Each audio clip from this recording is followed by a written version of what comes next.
I just want to say I know more about how to escape quicksand than real life has ever warranted.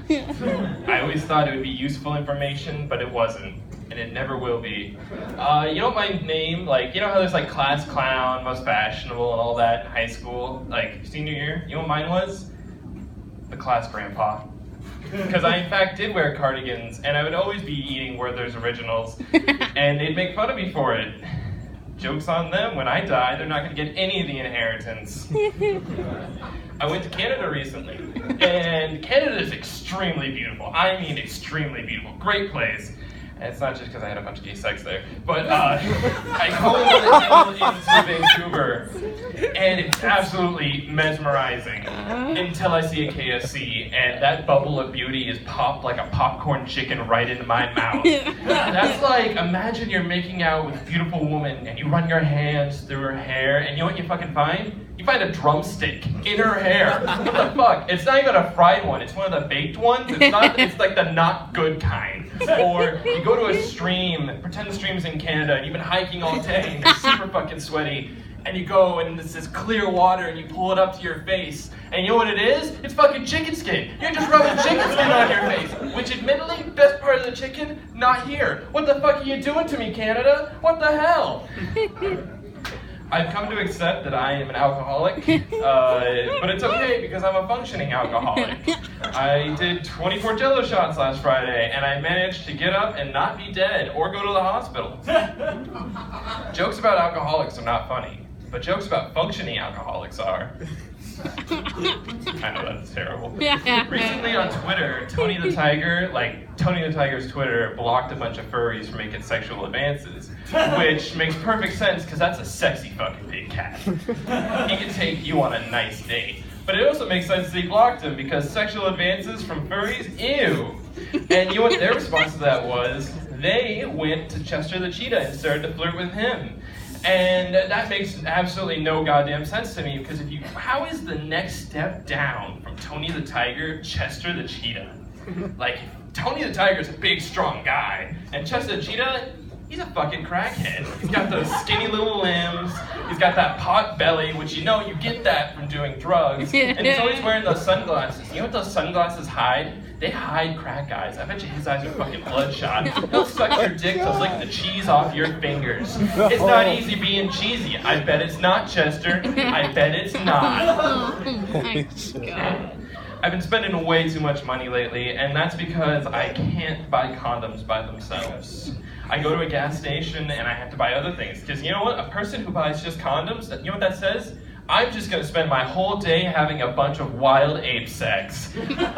But if you buy other things, you get nervous because you want to make it look like you're not doing that. So I always buy a Snickers bar and a Forbes magazine so I can keep my blood sugar up and learn about the economy while I have a bunch of wild ape sex. I was trying to memorize it, but then all the caffeine got into my head, and now I'm really nervous. What is that word? Oh!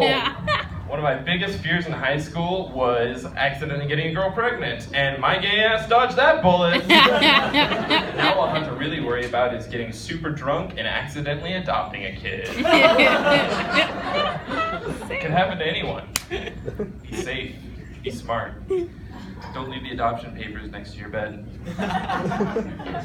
And the other thing about being gay is I now never have any reason to go to Hooters. My bachelor party's not going to go there. I don't have to go there on my own.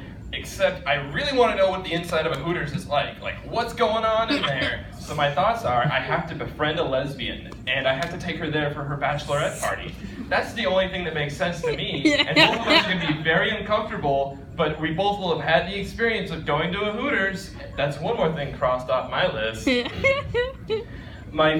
My friend's extremely afraid of ghosts. I mean, he's absolutely terrified of them, and my thoughts are, why? All you do is sit around and smoke weed and play video games. It's not a big deal. And I got thinking, I'm not afraid of ghosts because all I do is watch Netflix and jerk off. If you think about it, I'm like a ghost. I'm extremely pale, I stay in dark areas with lots of memories, I rattle chains, and I too expunge ectoplasm from my body while going, oh That's my same friend who, he was applying for a job at Safeway, and he says, I just I got to pass a drug test to get it, and he did a mouth drug test, which a mouth drug test only can go like 3 days back. I might be wrong on that, I don't care. And you just have to not smoke weed for 3 days. I'm like, yeah, you can do this, you're stronger than this, you don't have to smoke weed for 3 days. And then I get a text from him the day of his interview, and he's like, I smoked weed and I got the job. And I thought, that's great.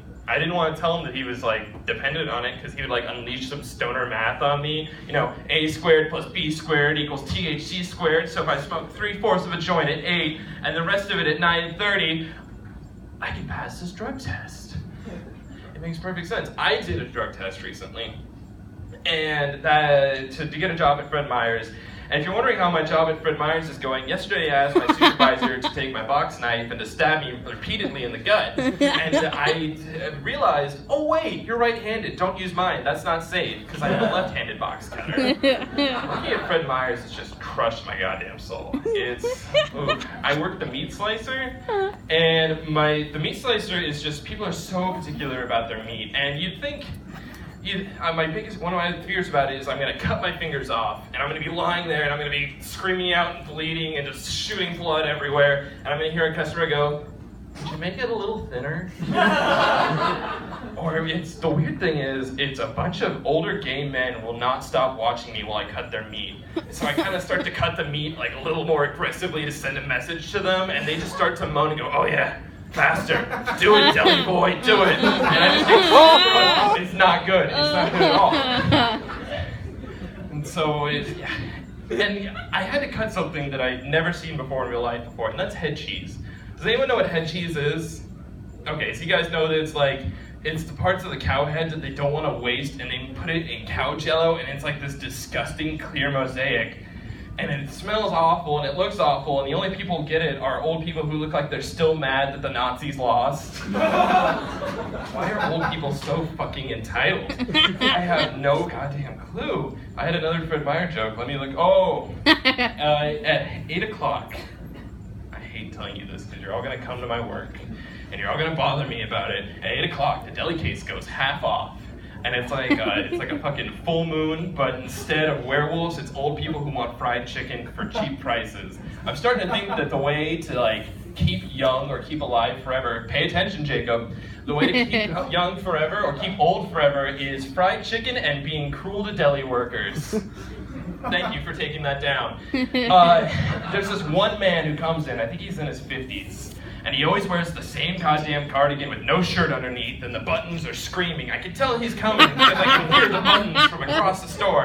And he comes in, and what he gets is, he says, "Can I have 3 fried chicken breasts?" And I say, "Sure." And after that, he's like, "Throw a baked one in too." And my thoughts are, do you get like maybe 3/4 of the way through 2 of your chicken breasts, your fried chicken breasts, and think, "Oh, I need to be healthy. Better eat this fried one," before going back to finishing the other one like the fucking monster you are? One of these days, I'm going to take a seam ripper to his buttons and commit a mercy killing, let him go free. Fred Meyer has caused me to hate 2 things, the old and Fred Meyers, and every once in a while I'll see a picture of Fred Meyer on the wall, and if there was a Venn diagram of old and Fred Meyer, he'd be in the middle, and I'd just get so mad at Fred Meyer. Fuck you! Sorry, that's just been building up all week. Have you ever noticed how a romantic ritual